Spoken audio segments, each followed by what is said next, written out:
Hi, I'm John Stevenson, and we're going to be looking at the Hasmoneans in our continuing study of the period between the Testaments. We left off where we had seen three of the five sons of Mattathias.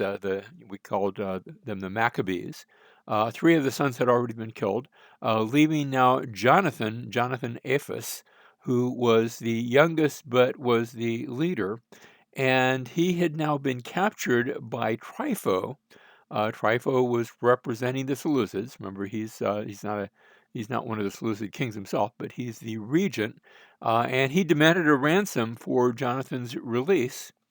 And Simon had a pretty good idea that Trypho could not be trusted, but this was his brother, and so he paid the ransom, many talents of silver.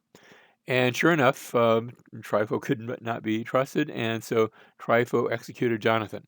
In spite of, once having received the ransom, there's no reason to keep Jonathan alive, and now he kills him.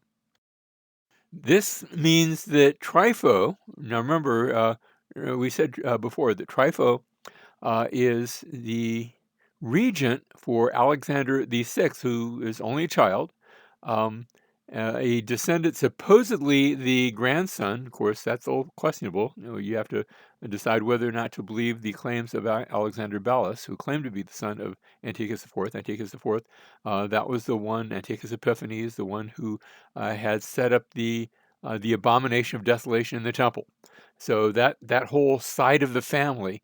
But meanwhile, there had been another side of the family. Seleucus IV had been the older brother to Antiochus IV, and Antiochus IV had claimed to be serving as the regent for Demetrius I, but he really wasn't doing that. He was trying to serve his own interests. And Demetrius I had gone on to have two sons himself, Demetrius II and Antiochus VII. And Demetrius II, he's the older one, so he's the one who is in line to be king. And Trypho is saying, "No, you're not. I have this boy that's really going to be the king." Um, and they both send messengers to Simon, who's now the last of the surviving Maccabees, and they both ask, will you join me in a treaty against that other fellow? And Simon just takes one look at Trypho, and he knows Trypho is not to be trusted. And so this is a case where the enemy of my enemy now becomes my friend, and he forms an alliance with Demetrius II, a Seleucid king, but one that is being challenged. And the challenge goes quite well, and sure enough, Alexander the Sixth dies, and we're not sure that Trypho necessarily killed him. He might have died of natural causes. But now Trypho has no claim to anything, and so he's out next. And so Demetrius has won the day. He's going to be the next Seleucid king, as you can tell just from this very scattered family chart. The Seleucids are not at their strongest right now, and it's only going to get worse for them. But at least for now, Simon has found a friend. So Simon, he's called Simon Thathi, that is Simon the Clever, because he's going to make some good decisions. He is now acclaimed the high priest and leader. He's not proclaimed king. The Maccabees have not taken for themselves the title of king. There's another king, that's the king of the Seleucids. But he is acclaimed the high priest, and he is given from the Seleucids for the treaty that he went into, the help that he gave to the Seleucids. He's now given freedom from Seleucid taxation, which is a little bit like being independent, but not really. At least it's a move in that direction. So we see the next 7 years. These are going to be the years of Simon Thathi. They are considered 7 golden years, where things are now going good. Now think about Joseph and his good years and the bad years. Joseph from the Old Testament. Well, here's 7 good years. And at the end of this period, he's assassinated by his own son-in-law, along with 2 of his sons. They conspire against him and they murder him. That's not a good way to end. So you have Simon now. He has been killed, and one of the sons, not a son that was involved in the conspiracy, but John Hyrcanus now becomes again. Notice leader and high priest, not king, but the high priest is considered to be the leader during this period. He's the only one in town for the I want to call it a kingdom of Judah, but there's no king. You can't have a kingdom without a king. So for the territory of Judah and Jerusalem. Now, he's not yet 30 years old, and this presents a little bit of a quandary. The high priest traditionally was supposed to be in his prime, that is 30 years old at least, and he isn't. But he's going to be given the title anyway, and that's going to set a precedent eventually. You do it a couple of times, and it becomes sort of now the new rule. So he's not yet 30 years old, and yet he becomes high priest. Judah now is invaded by the Seleucids. That goodwill only lasted so long. Now, why would Demetrius the Second come down against Judah? Well, he's not going to be the one that does it. To explain what happens, we have to introduce a new group, and that's to the east, the Parthians. You say, well, I thought that's where the Persians lived. It is.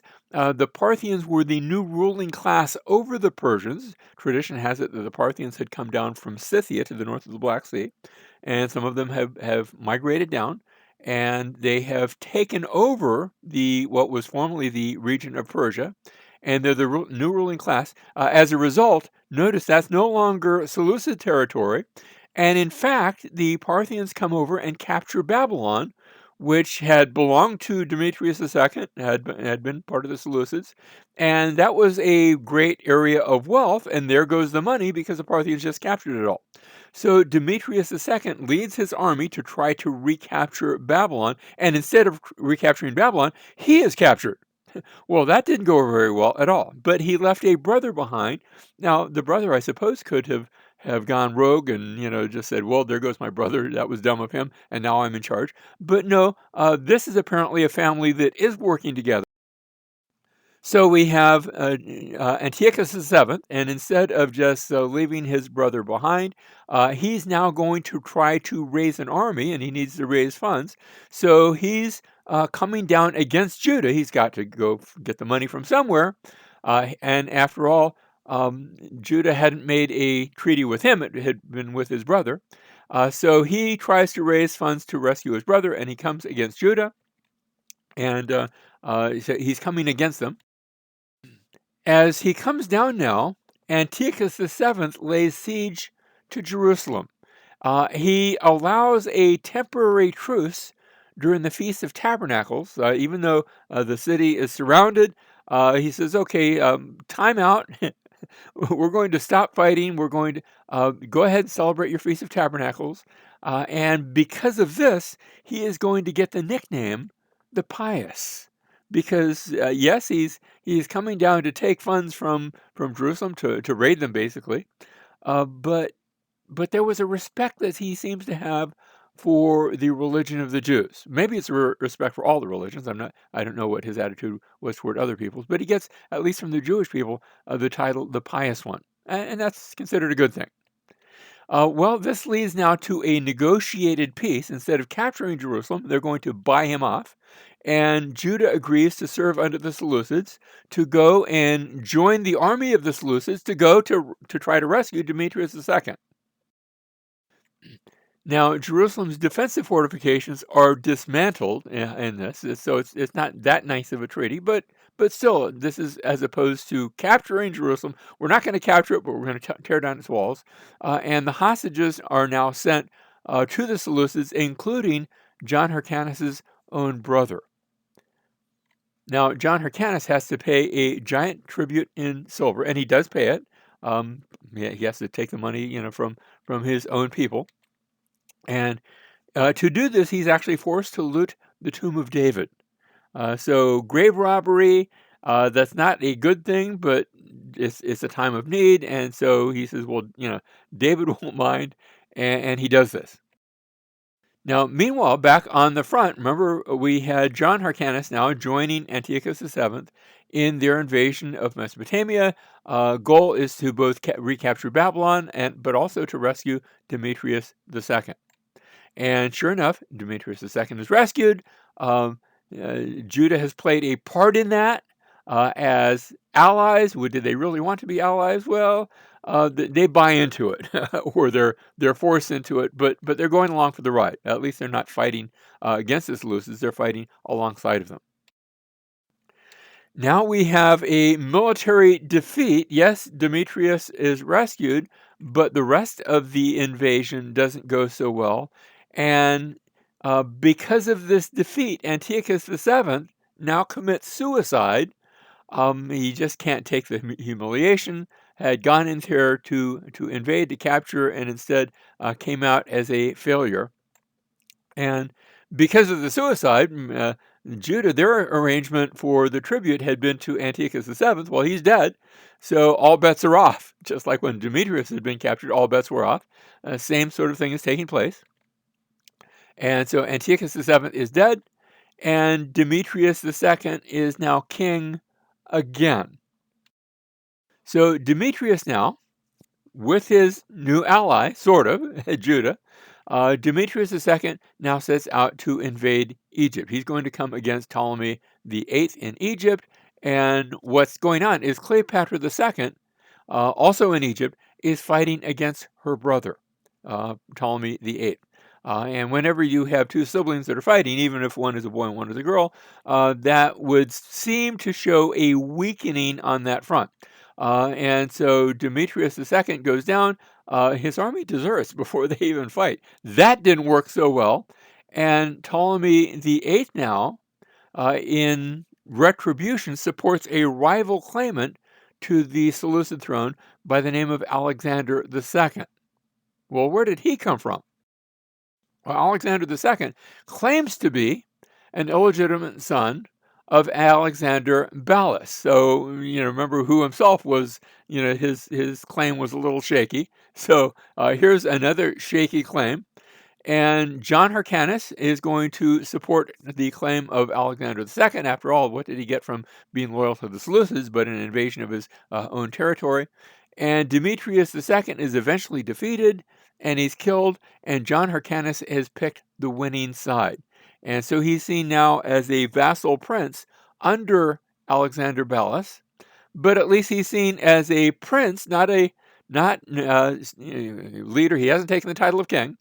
But Alexander Ballas is saying, not saying Judah's my territory, but rather it is my vassal. I'm the suzerain. I'm the big king. Think of the suzerain treaties that we perhaps talk about in a different context. I'm the big king. You're the small king, and we have a friendly relationship between us. And that's how it's worked out now.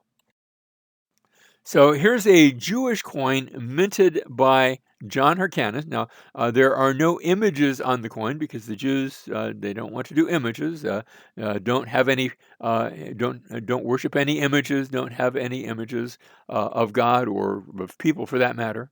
And so notice it only states who is minting the coin, has the name of John Hyrcanus. But notice also at the top of it, notice that even though the rest of it is all in Hebrew, that's actually a Greek aleph, what we think of as the letter A, for Alexander.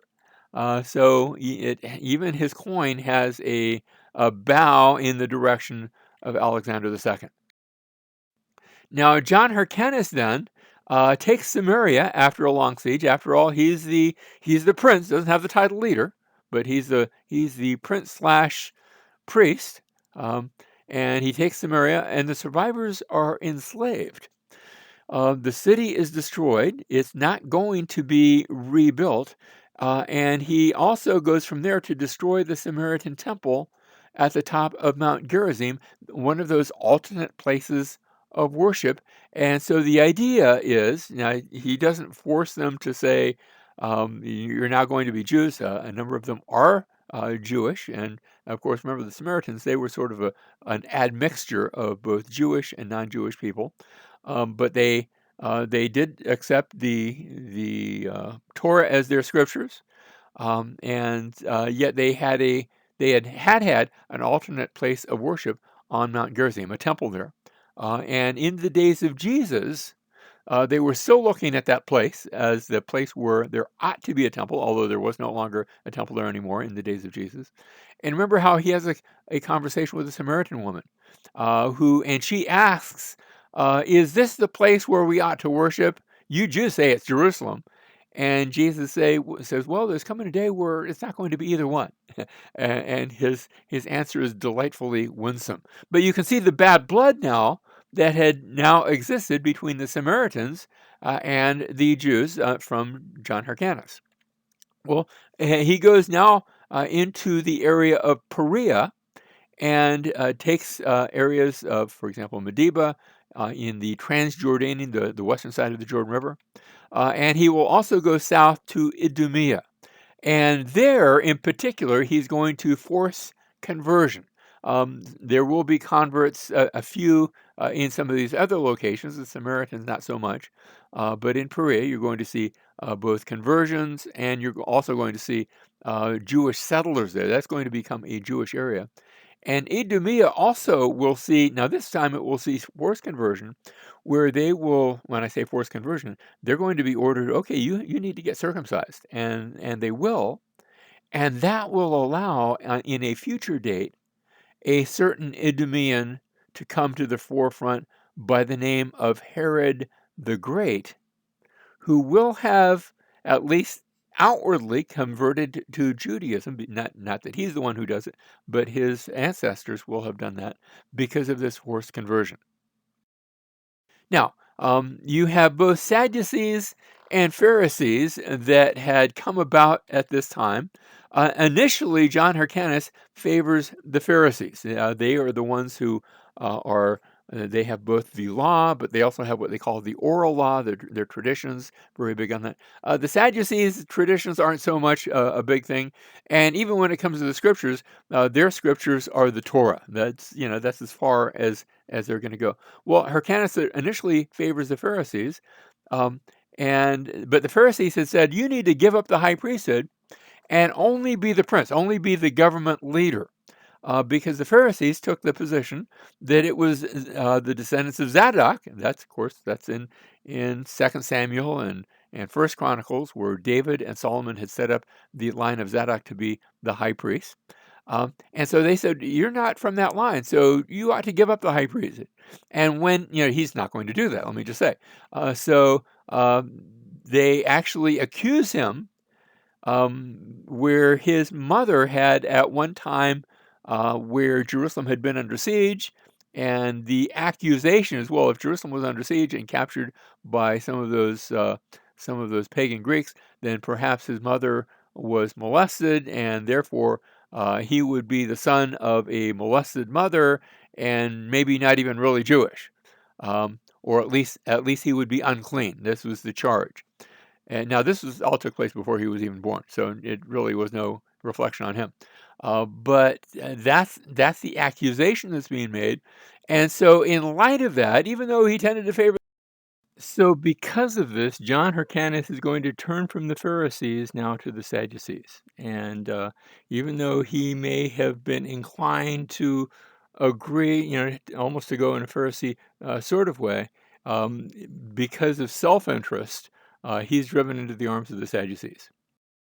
It's after this that he dies. He dies in the year 105 BC. We haven't mentioned a lot of dates, but so we're almost 100 years before the birth of Jesus. When he dies, he has three sons. It's all, actually, there's a few more than this, but we're only going to look at three. And the will of John Hyrcanus is going to say that his wife is to rule the country, and Aristobulus is going to become the high priest. Um, Now, Aristobulus imprisons both his mother and several of his brothers. Just to, he doesn't like the idea of mom ruling the country, and so he wants to both be in charge and to be high priest. He wants it all, and uh, it's almost like a very the way of the Eastern monarchs. Remember how oftentimes the Persians. If somebody becomes king, the first thing he does is get rid of all of his siblings. Well, that's what's happening here. He's not killing them, but he's placing them in prison. Now, Antigonus, by the way, she starves to death in prison. And I'm not sure if this is self-inflicted or he inflicts it, but she dies in prison. And now Aristobulus takes for himself the title of king. He's going to be the first of the Hasmoneans to do so.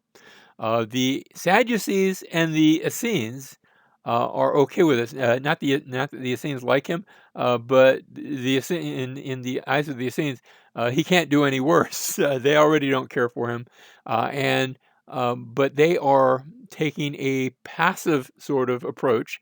Um, they are hoping that eventually the priesthood will come around to their own way of doing things. But it doesn't matter if it's Pharisee or Sadducee. The Essenes aren't really on board with any of it. So if he wants to take for himself the title of king, that's just one more thing. And the Sadducees, they're okay with that as well, but not the Pharisees. And so the Pharisees again point out that he's not a son of David. And for him to take the title of king, they already had an issue with him being high priest, and that was a different issue. But now they point out, well, you can't really, you can be leader, but if you're going to try to be a king, the scriptures talk about how the king has to be a son of David, and you're not it. You're from a priestly tribe. Um, and so you can be a priest. We don't think you ought to be the high priest, but you certainly can't be a king. And so again, the Pharisees have set themselves up against the Hasmoneans. Now, Aristobulus gets very suddenly sick, and he has Antigonus put to death. Antigonus was out there, another one leading armies and things like that. But so he's out of it, and now Aristobulus takes a wife. Actually, he's already taken a wife. Um, Josephus tells us that this had been at the instigation of his wife, Salome Alexandra. So we're going to tie her in there. Um, she's already the wife of Aristobulus. It's a fairly new marriage because they don't have any children yet. Um, and had she warned him, Josephus seems to think that she was the one who instigated some trouble between the brothers. Well, there was already trouble with other brothers. When you're putting your brothers into prison, there's trouble afoot. So I'm not sure that she was guilty or not, perhaps, but Josephus says that putting that brother to death had been at her urging. Well, next, Aristobulus dies of that illness. So he's out of the picture now. And remember that there was something in the Old Testament era called the Levirate marriage. Well, Alexandra, the first thing she does is she releases the imprisoned brothers. Can't release the mother, she's already died. And now Alexandra marries Alexander Janneus in a Levirate marriage. This was the idea here, because her marriage to Aristobulus had produced no children, that now she is going to go to the brother, the next surviving brother, um, and marry him, where she will produce children that will, in a sense, be the replacement children that she would have had with Aristobulus had he survived. So this is taken from Deuteronomy chapter 25, verses 5 through 10. It had been something throughout the Old Testament, and that's still in effect as far as they're concerned. Now, when they do this, Alexandra, this is not a marriage necessarily of love. This is a marriage of duty. She's 37 years old. Alexander Janneus is 24 years old. He's a lot younger. But he goes through with it, and now they are married, and will produce children. So he takes now the role of high priest. She can't be high priest. Aristobulus is dead. So Alexander Janneus, he's now going to be both high priest, and the stage had already been set to be both high priest and king, and he takes both titles. So he's both high priest and king. The Pharisees now, who had not liked it when Aristobulus was going to be king, high priest and king, um, they're okay with this now.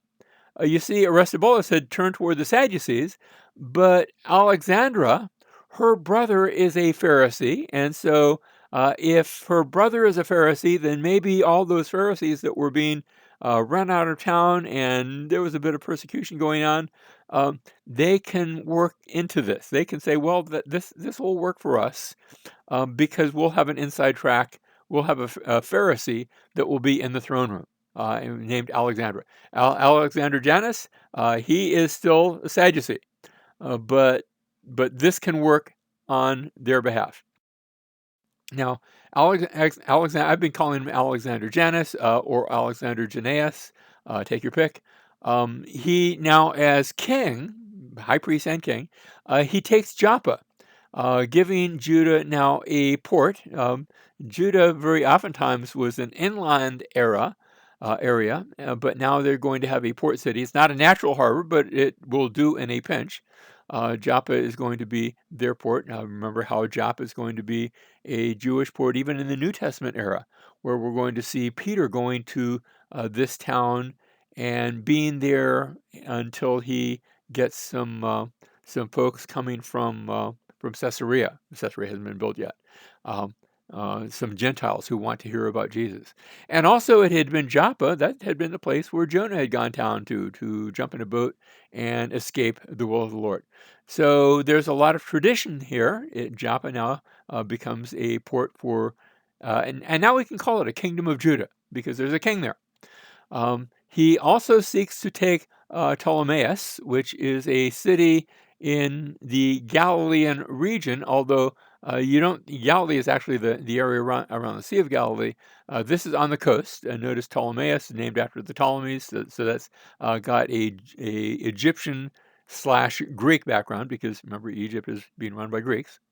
So this is a Ptolemaic possession, and a power struggle that's taking place in Egypt limits their response, so he is going to get away with it. Now, what's happening in Egypt, you had Cleopatra III, who had two children, Ptolemy the Ninth and Ptolemy the Tenth. We said all of the kings are called Ptolemies, but they're not necessarily always father to son. Sometimes there's a brother involved, as is here. So Cleopatra III and Ptolemy the Ninth had initially ruled jointly, she and her son, but then he was banished for misbehaving and he fled to Cyprus, and Cyprus was a Ptolemaic possession as well, so that's going to be his part of the possession. He's going to grab his inheritance up there. And now Ptolemy the Tenth takes his place, so that you have Cleopatra the Third and her other son, Ptolemy the Tenth, now are ruling jointly, and they have a conflict with Ptolemy the Ninth. So it's sort of a civil war that's taking place between the Ptolemies. One is in Cyprus, the others are in Egypt. So here we have Cleopatra the Third and Ptolemy the Tenth in Egypt, Ptolemy the Ninth, and Alexander Janneus negotiates with both sides. We've seen this happening before. After all, they're in the middle, and they're sort of getting stuck in the middle, and so they conduct negotiations. And now, because of that, Ptolemy the Ninth doesn't like the fact that he's going in both directions, and Ptolemy the Ninth comes down and invades Galilee, and he fights with the Jews in a battle at the Jordan River. Cleopatra's forces, meanwhile, by the way, the Jews don't do so well in that battle. Cleopatra's forces now attack. They're not attacking the Jews. They're attacking Ptolemy the Ninth, and he now retreats to Cyprus. So they have delivered them. It worked out in the Cleopatra the Third now comes up and captures Ptolemaeus. Notice how it has gone sort of back and forth. Is it going to be a property of the Ptolemies? Is it going to be a property of the Maccabees? Is it going to be a property of Ptolemy the Ninth up there in Cyprus? And she goes from there to Scythopolis. Scythopolis, also known as Bethshan in the Old Testament, that's the area where when King Saul had been killed, his body had been hung at that place. But now it's a modernized. Notice that the term it's got a Greek name and it's a Greek city, even though it's in the sort of near the Galilean region. And so she comes here, and Alexander Janneus comes to see her. And this time it's not going to be a battle. We read in Antiquities, this is Josephus telling us a story. Now, there were some of her friends who persuaded her to seize Alexander, this is Alexander Janneus, the Hasmonean king, and to overrun and take possession of the country, that is, the country of the Jews, and not to sit still and see such a multitude of brave Jews subject to one man. because remember they have one king/high priest. But Ananias's counsel was contrary to theirs. Now I have to explain about Ananias. He is a Jew, but living in Egypt. Remember how you had a strong Jewish presence in Egypt, in both Alexandria and also where they had their own temple, not a temple friendly to the one in Jerusalem, but a sort of a temple that was meant to be in opposition to that. But still, Ananias, who's related to that, his counsel was contrary to theirs, who said that she would do an unjust action if she deprived a man that was her ally of that authority which belonged to him. And this is a man related to us Jews. He's speaking of. He's saying, remember your Jewish subjects that are back there in Egypt. Let's stay on their friendly side. So this is Ananias, the son of Ananias, the son of Onias IV, who had planted that opposing Jewish temple. But he speaks out in favor, and as a result, she takes that counsel. So this desire of Ananias, Cleopatra complied with, and did no injury to Alexander, as Alexander Janneus, but made a league of mutual assistance with him at Scythopolis, a city of Coele. Now, Alexander Janneus then institutes a number of building programs, and he's going to build at Machaerus. That's on the east side of the Dead Sea. That's the southernmost of his territory on that side of the Dead Sea. You go past that, and you're into what had formerly been Moab. There's a big river with a very steep canyon, the Arnon River, south of that. And Machaerus is going to be the place where John the Baptist, now this isn't in the New Testament, but this is in the writings of Josephus. When John the Baptist is arrested, he's going to be held in the palace/fortress there. And there was both. We've actually done archaeological digs at Machaerus. He will also build up Masada. Now, Masada already had some structures on it, but he's going to make it more expansive. Herod the Great's going to do even more. Masada is going to be a regular place for that. And also Jericho. Now, Jericho had been a historic city going all the way back to Joshua and the Battle of Jericho. It had been destroyed and then rebuilt. After all, there were some natural springs there. It's a nice place to be for a winter palace because you can have it snow in Jerusalem. It doesn't get terribly, terribly cold, but it can snow there. But in Jericho, even if it's cold in Jerusalem, it's nice and warm in Jericho. And so he has Jericho built up, and that's going to be a regular place where you will have the Hasmonean kings turn to. They're eventually going to have palaces as well as fortresses here at Jericho. Now, notice the King's Highway over on the far east of our map. The King's Highway he extends some of his sovereignty into that area, and in doing so, he's stepping on the toes of the Nabatean king Obodas, who will spank him and send him packing. Stay away from King's Highway. That's our territory. Those are our trade caravans. We are the one collecting money from that, and also Gaza, where he meddles a bit in Gaza. The King's Highway actually goes south off our map, and then there's a spice route that connects, both of them connect at a place to the south called Petra. We'll see that perhaps in a future map. So they fight a battle in the area of the River Yarmouk, and he does not do well. That's where he gets spanked, and you stay away from the King's Highway. Now, next we're going to have an issue. He comes back, and perhaps because of that military defeat, there were those that thought maybe they weren't too happy with him. And at the Feast of Sukkot, sometimes we call this the Feast of Tabernacles. Sukkot is the idea of a booth, a sukkah. And this is a feast that takes place throughout an entire week in the fall. It's the last of the fall feast.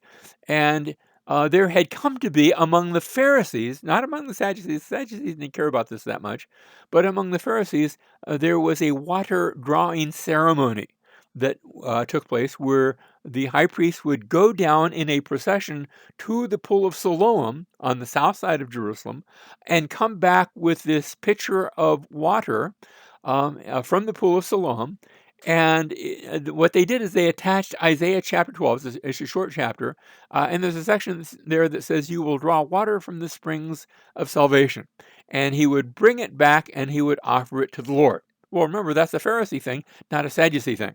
And because there are some grumblings about his defeat, he gets a little bit upset at them. So this is a Pharisee versus a Sadducee thing. And he pours the water onto his own feet in protest. Now that's very disrespectful. It's supposed to be poured out to the Lord. The Sadducees, they don't care about that. That's not their observance. But the Pharisees responded by throwing branches. Now, remember that at the Feast of Tabernacles or Feast of Sukkot, they would build these sort of portable dwellings. To build them, they had brought branches, very oftentimes palm branches. Think about sometimes you see in the New Testament people coming up with palm branches that they would pick up in Jericho as they were coming to the feast. Jericho is known as the city of the palm trees, and they'd bring these palm branches as well as some other sorts of trees and branches and things like that, and they start throwing them at him. And they are saying that he's descended from rapists. Remember that whole story of his grandmother and how she had been in Jerusalem when it had been invaded by Seleucids. So it's that story coming back again. We read in Josephus' Antiquities, "At this he was in a rage and slew of them about 6,000 of them." The troops are called out, and there are a bunch of Pharisees that are killed in reaction to their reaction.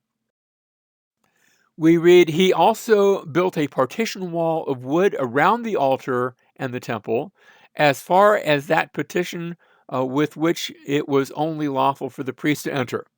And by this means he obstructed the multitude from coming at him." So we're going to see a court of the men and then a separate court of the priests. You don't read about that back in Solomon's temple, but this is something being added to the temple, and it's going to be there even when we get to Herod the Great and the temple of Herod. We continue, "He fought against them for 6 years," so this actually turns into a civil war, "and slew no fewer than 50,000 of them.